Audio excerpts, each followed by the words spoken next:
And I hated not being able to listen to the calls that I had paid for in these groups, not being able to listen to them when I'm going for a walk, which is when I do all my best listening. So literally, I went to the website and like 10, 12 minutes later, I had a private podcast and I've never looked back.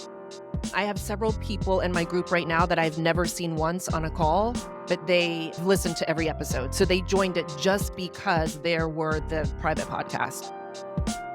Welcome, everybody, to another episode of Launch Your Private Podcast. Today, we have Tammie Bennett. She is a mental performance coach for athletes and creators. We're super excited to talk to her about how she's using private podcasting in her business. Welcome, Tammie. Hi, I'm so happy to be here. Yeah, we're excited to chat with you and learn more about you and your business. So why don't you start us there? Give us a little bit about who you serve and the structure of your business, how you make money. That way our listeners can see where private podcasting fits into that whole thing. Great. I am a mental performance coach, as you said, for artists and athletes and creatives and all the humans that are both of those or none of those, all the humans that fall in between. But basically, I help people show up for their goals and to just kind of get out of their own way and get things done for themselves. I do one-on-one private coaching, and I also host a group membership called the Show Up Society. And in that group is where I use my private podcasts. So I use them to host the call replays because I mean, we're probably going to go into detail about that more, but that's where I use it and that's where it really shines. Awesome. So, question on that. I actually two questions. I know with the one-on-one, have you ever thought about doing a private podcast for your one-on-one clients? Or I know you do it for group, but knowing the feedback or kind of how well it's worked for you in the group, have you thought about doing it for one-on-one as well? I have, and actually, I have sent a couple. I have one like visualization exercise that I do with my clients and with my groups that people love. And I have sent that on a private podcast to some of my clients before. And that is on my list of things to do to have kind of a series of kind of just bonuses for my one-on-one people that come to them on a private podcast. But I have a long list of things to do, but that is on there for sure because it has been so helpful. Oh, love it. Yeah, we've got that long list, so totally understand that. Yeah, the things that we will ultimately get to at some point. I love this. So, talk to me a little bit about the group model, and I guess first, how you first started getting, or how you got introduced to private podcasts. So, I know when you're running a coaching, that might not be something that a lot of your folks are familiar with. So, I'm curious how you came upon private podcasts and why you decided to put it into your group program. Yeah, it came about because it was like a pain point in groups that I was a member of. So I was a member of some other groups and they were like, yeah, and if you miss the call live, we'll send you the recording. So they would either send the recording of the video or they would send it audio, but then you'd have to like download it as a file onto your phone. I go walking on trails every single day. And a lot of times I don't get the best coverage on the trails. And so it would skip out or it's on, I forgot how you even play it now because it's been so long, but like with like iTunes or something or Apple Music or something you'd have to play and you can't speed it up. I listen to my podcast on 1.5 usually, so you can't speed it up on those other apps. And it would also like my phone would go to sleep, and so then it would cut off the podcast that I was listening to or the audio file. So I'd have to like dig out my phone from my running bra and find it and find the file again. And the files are always named in a weird way. So a long story short, or just all that to say, it was a pain point, and I hated not being able to listen to the calls that I had paid for in these groups, not being able to listen to them when I'm going for a walk, which is when I do all my best listening, right? So I had my very first group was on Facebook groups, and I hated it, didn't love the format. And also, there was no way for me to give people the replays on a private podcast, but I didn't even know it existed actually at first. And I was like, I wish there was a way I could put this onto a podcast feed. So I was trying to figure out ways to do it on my own, couldn't really figure it out. And in one of my Facebook groups for coaches, I put in there, I was like, had lost my, as at the end of my rope. And I was like, please, somebody tell me, is there a way to put my audio files from my group coaching onto a private podcast? And they were like, yes, hello audio. And I was like, okay. So literally, I went to the website and like 10, 12 minutes later, I had a private podcast and I've never looked back. We love hearing that. Yes. I think anyone who's ever purchased a group coaching program has had that same experience. So everything that you just described, the pain points, downloading files, whether, I don't think I've ever watched a replay of a video call. Right. And there's good stuff that happens. There's amazing things that probably would have been completely transformational or even just small golden nuggets that would have been really valuable. I don't know what it is about that Well, who concept has of time to watching sit it. around and Yeah. watch a video later? I mean, this not me, No not one. not my audience, you know? No, I'm Right, as we curious. opened with our big to-do list, right? We're like, Right. "That's Exactly. not on there." It's literally the Not. bottom.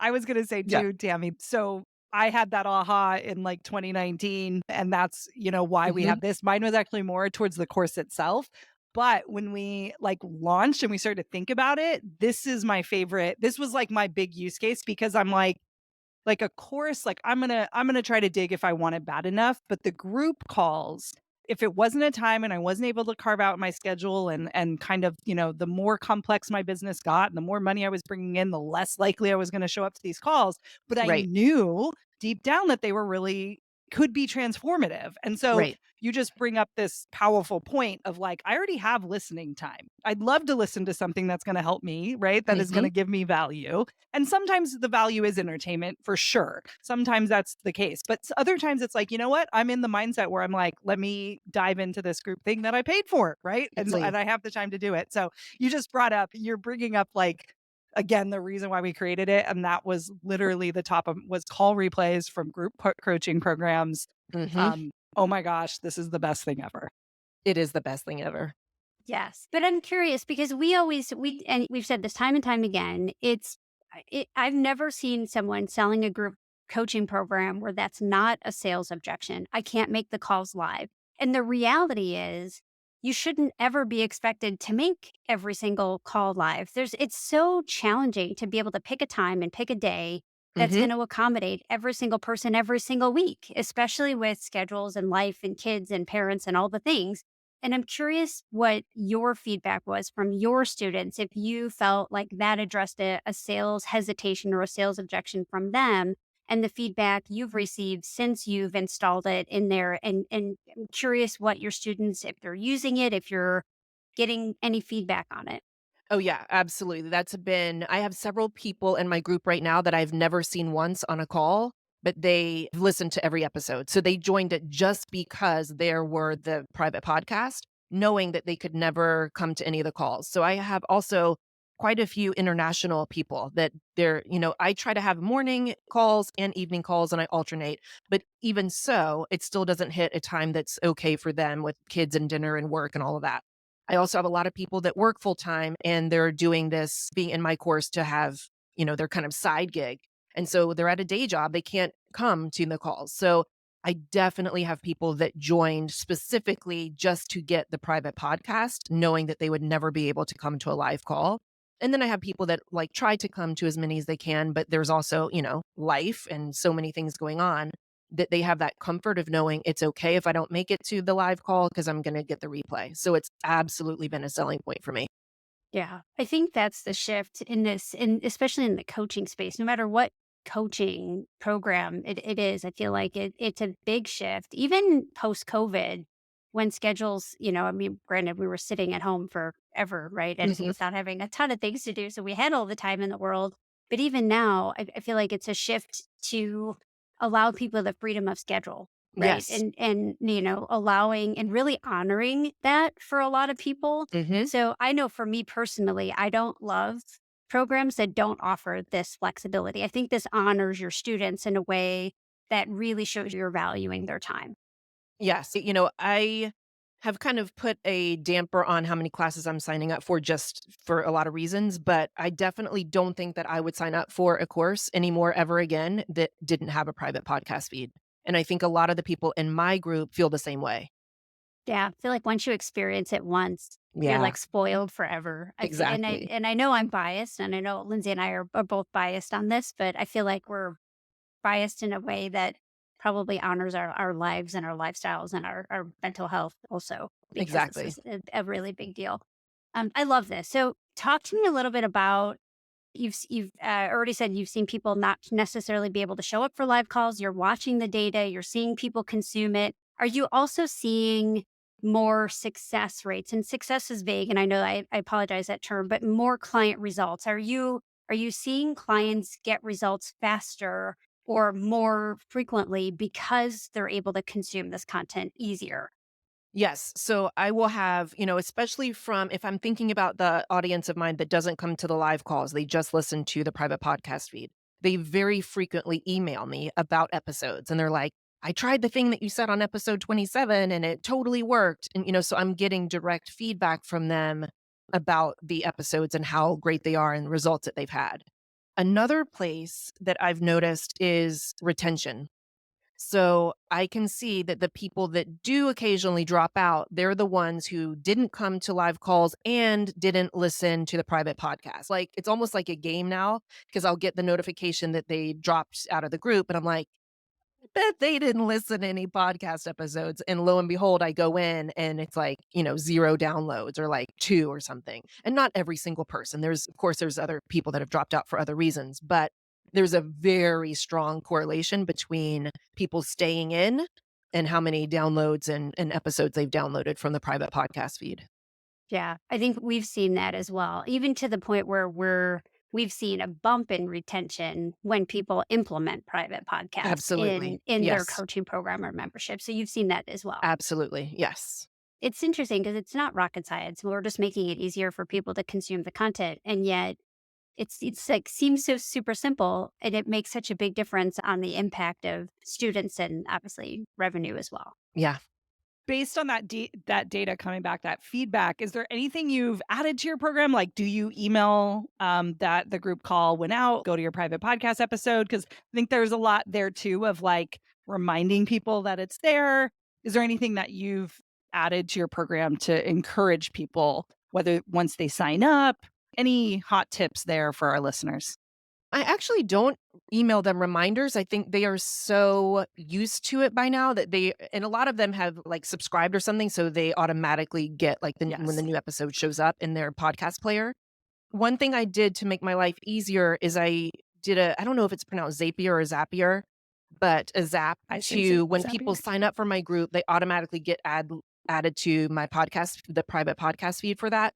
And then if they leave the group, they automatically get removed. Because I had this big concern that once people are in my group and they have access to the private podcast feed, how am I going to remember if they leave the group to then go take them out? Mhm. Because I didn't want them to continue to get access when they weren't paying for it and weren't a member of the group anymore. And so that has been really helpful to me to just have it so automated.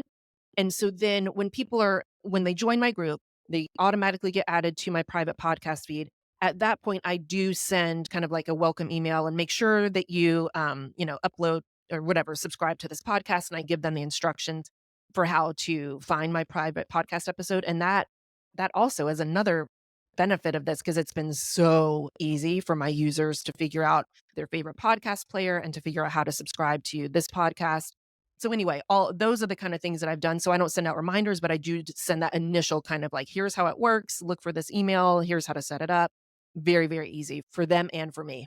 Yeah, that was actually going to be my next question, is because I was curious how easy this was for you or your own experience as the creator of the program, because I know there's a lot of folks that, sure, we look at what all the things you can do to increase retention, all the things you can do to increase conversion. And there's always some easy things and then some difficult things. You've been in business, you've been doing this for a hot minute. In terms of adding the private podcast, what is your perspective on how easy that was, or your return on your investment, both time and energy and effort that you've put into creating or using private podcasts in your business? Yeah, I think for me on my side, it was incredibly easy. I mean, like I said, I went to Hello Audio website and like 10 minutes later, I had a private podcast feed. Now, I will say I already had the graphics for it because I just use the same graphics I use for my group. I already had a file because I had so many Zoom recordings. So I had, that stuff was available, but like actually setting up the feed, I mean, it was like less than 12 minutes or 10 minutes. So on my side, it was incredibly easy. And then I've only had one person in like 3 years that had trouble listening to the private podcast feed on their phone, and we worked it out. I wrote into Hello Audio, we figured out, like, what the problem was. So on their side, it's been incredibly easy too. And then I subscribe to several private podcast feeds, and I'm, like even after all this time, I'm still amazed that, like, you just click a button, and then I use Overcast is the podcast player that I use, and it's literally you just click a button and, like, voila, the private podcast feed is just there. It's like magic. So I think, that has been another really big selling point for me, and I recommend it all the time because it has been so easy for me as someone setting it up, and it's been so easy for me as a user and for the users in my group to figure it out. Do you think with the coaching that you do, which there's a lot of mindset work and there's a lot of shifts that you're helping your clients have. Do you feel like audio makes a difference in how that content is consumed sometimes because audio is sometimes more intimate and maybe it's the setting that people have? Like, I also enjoy listening while I'm walking or listening while I'm doing something physical just because it feels to work, it works well for me. I'm curious if you've noticed that in your, especially for the work and the type of coaching that you do. Yes, totally. I mean, I said at the beginning, I work with a lot of artists and creatives and athletes. So they listen to my podcast while they're creating and while they're writing. And I mean, some of them listen while they're writing or like painting and doing their art. And all my athletes are listening to it on their walks and runs too. And then all the humans in between. But it's definitely, like you said, it is this intimate experience where it's just, they feel like it's one on one and they're just, having this conversation, and I think also the other great thing about it is they can listen to episodes multiple times, right? So I think a lot of mindset work is a practice. It's a lot of practicing these thoughts over and over. And so that's the beauty of some of these. I mean, I look at the numbers in the Hello Audio dashboard and I can see number of downloads and how many times people listen.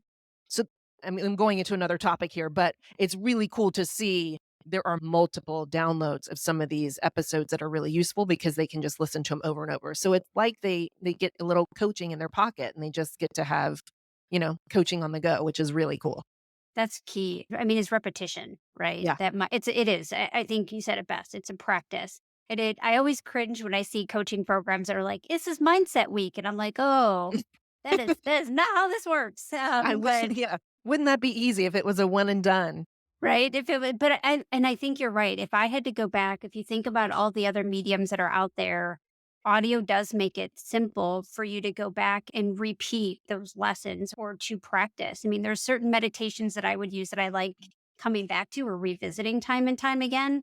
And it Mhm. just makes it a lot easier for me to revisit those versus having to scroll in a course library or a membership where I have to log in and then go find it and then press play and all the things. So I think that's an interesting that you're seeing that repetition play out in your students as well.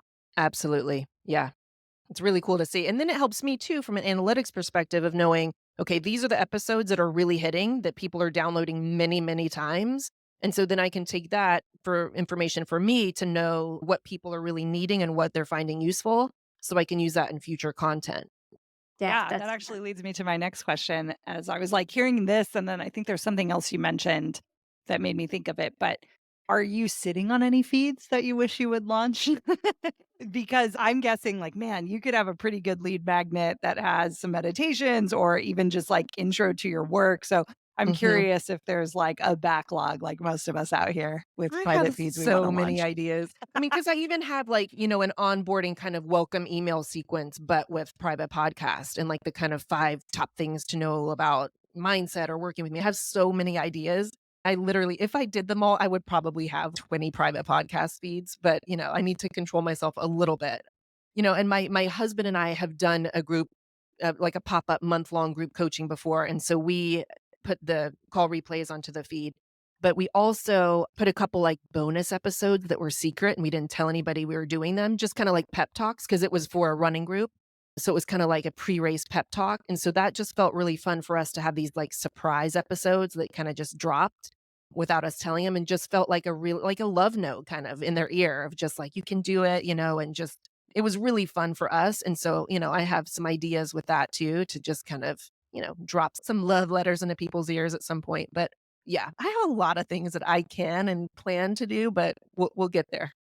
I love that. I mean, my husband's a runner.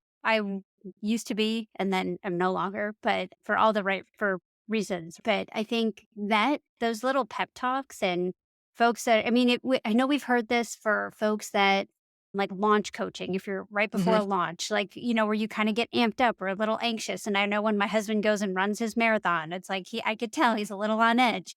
just, all the things. He's got to make sure he's got his, all his morning routine laid out. And that can be really, really powerful and portable. And I Yes. think that's the key there is that, especially when they're sitting in the corral and they're anxious and they've got their earbuds in. And yeah, you got your jams and you can listen to music. Not everyone does that. But that's a really powerful way to reach your people in the moment where they need you the most as well. Yes. Yes. I worked with a teenage runner client and she would get really, really nervous before the race. So I recorded kind of like a pre-race thing for her and she would take it on her warm-ups and listen to it. So things like that are just really cool. How Yeah. cool is that? It makes me want to run again, sort of. I was gonna Sort say, of. are you sure? I My know, my right. my ankle doesn't want to run, but the rest of me wants to run. How about that? Yes. That's it. Awesome, Tammy. So yeah, we're all sitting on a bunch of feet for sure. And sometimes I love too the personal use cases as well. Like not everything has to be like this target for business or whatever. We have folks share that kind of stuff as well of, sending feeds to their parents or their kids or their friends. Oh, here's, this, whatever. There's lots of different ways and things we could create. Do you have any advice for somebody who's maybe been sitting on creating their first feed? You definitely outlined how easy it was. Any thoughts you have on like some of those key decisions maybe that people have to make in order to do it? And especially as you're the kind of work you do, goal setting. Your goal is a private feed. Yeah. What's I'm your advice? I think to just go into it, not telling yourself that it's super complicated and not psyching yourself out. I use little cube timers. It's like a kitchen timer. I'm showing on a video, but Mm, I set it for 10 minutes and just see how much you can do in those 10 minutes and just go in and just step by step, you can figure it all out. It's so much easier. But I think when we build it up to be this like, oh, it's so complicated, I'm going to have to, oh, I'm not going to figure it out. It just builds it up to be this thing that we're like scared to even approach. But just set your timer for 10 minutes and just one step at a time, figure it out. And I think it helps a little bit to know like the title of what it's going to be or sort of the purpose, the kind of description of what it's going to be. But when I came into it, I already, like I said, I already had those things. I had audio already. I had a graphic already. I knew what the purpose of these podcast feeds were. So maybe that would be helpful before you actually start with the logistics of like setting it up. But yeah, my advice is set the timer and just one step at a time and let it be easier than you think. I love that. I think I don't know how many times we've heard, Lindsay, and especially in support, man, I thought this was a lot harder than it Mhm. ended up really being. And so, we always talk about the stat where we have 70% of our users who get their first feed up in 24 hours or less. Mhm. And it's the other 30%, there's a huge chunk of those people are like, man, if I would have really known. But I think you're right. It's for any piece of software, we do kind of psych ourselves out a bit, thinking it is going to be very difficult. But I like your perspective on that. Is just set a timer and just give yourself permission to go in and see how far you get. And Yep. no big deal. You don't, it's like we set all these weird standards for ourselves of we make things up about how difficult it's going to be. And I really like that advice because I know we say it's easy, but we also own the product. So it's Right. it's like people are like, "Are you sure Not it's the easy?" We're same like, coming "No, from it us. Yeah. is," but it Yeah. isn't the same coming from us. So I Yeah. appreciate that advice. I really do. I think just also like the theme of this conversation and the work you do too is like tie that to the goal of like, okay, if I set this timer, yeah, okay, I'm not going to make it complicated. It doesn't have to be hard. And what's the ROI I can get? And if you start with Mhm. something like a group program that you're already running, the name is probably the name of the group coach, the call, Yep. and it's just like Yep. replays and doesn't need a description because everyone, you know what I mean? And so I think Mhm. we start to like go and oh my gosh, the impact this will have on my people. Yep. Now it feels good when you accomplish it because that ROI piece is tied to it. That goal is tied to it. Yeah, I think that's great advice. I like it. Don't make it overcomplicated and, set the timer and you can probably do it really quick depending on the type of feed you're launching. Yeah, exactly. I think and what you said is so important too, and that's what I start all my clients with is the why. Like, why do you wanna have this podcast feed? And for me, it was, for all the reasons, like, so many people can't make it live, and it will be helpful to them, and it's intimate, and they can replay it, and it's a way to reach more people and to keep people in the group for longer. So remembering all those whys, you're like, "Oh, yeah, I can do something, like, It's that worth I think 12 might minutes. be hard for a couple minutes to get to that." Yeah, for sure. I like that reframe. There's Definitely. probably a lot of hard things I could maybe be Right? more willing to do. Add this to Like, like all my to-do So items. many. Yeah. Yeah.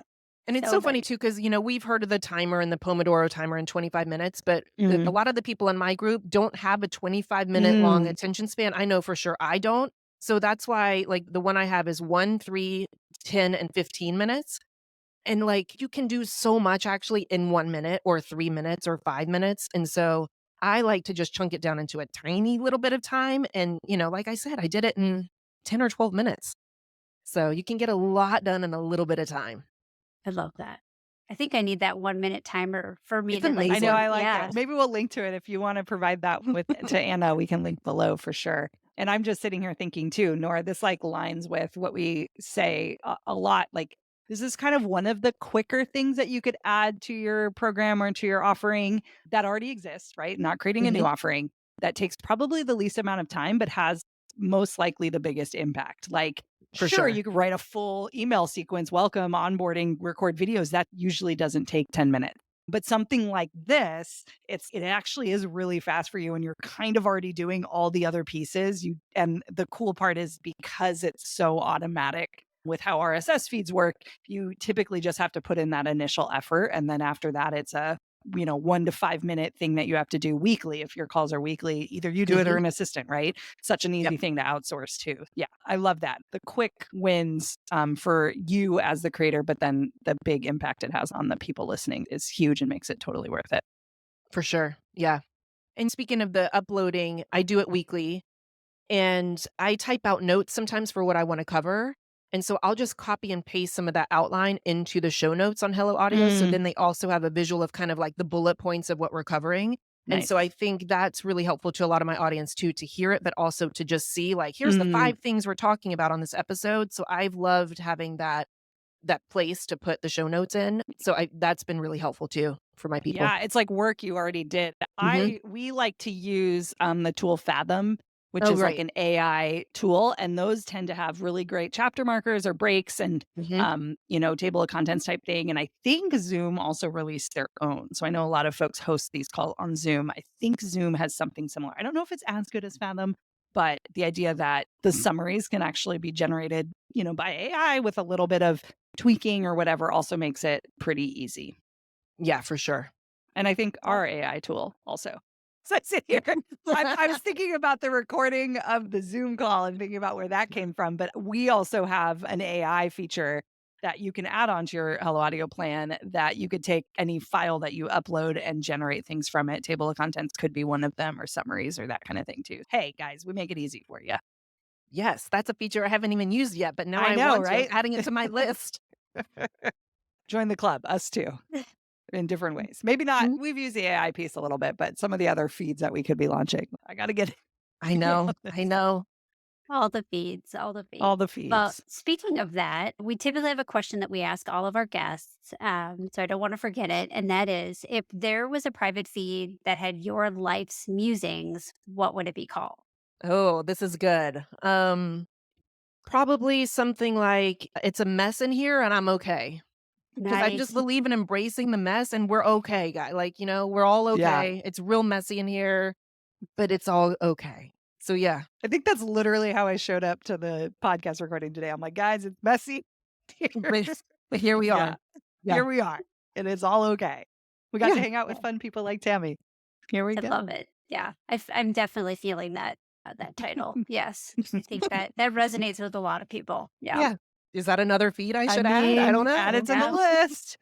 Cool. Well, Oh, thanks for joining us, Tammy. It was really fun getting to know you, learn about your business a little bit and how you're using Hello Audio. Yeah, we wish you the best of luck. Keep us posted if you launch any of those other feeds. We'd love to have you Mhm. back on, share what you're doing. And yeah, thanks for coming by. Thank you so much, and thank you for making it because it's been such a really, really important part of what I do in my groups, so I appreciate it. Aw, I love that. Thank you so much. And there you have it, audio heads. Another episode of Launch Your Private Podcast is in the books. I hope you're leaving today feeling even more ready to amplify your voice and connect with your audience in meaningful ways. The adventure continues in our next episode with even more insights, strategies, and inspiration to help you along your own private podcasting journey. Of course, make sure to check out helloaudio.fm to start your own private podcast. And remember, you've got amazing content that needs to be heard. So let's turn the volume up. Until next time.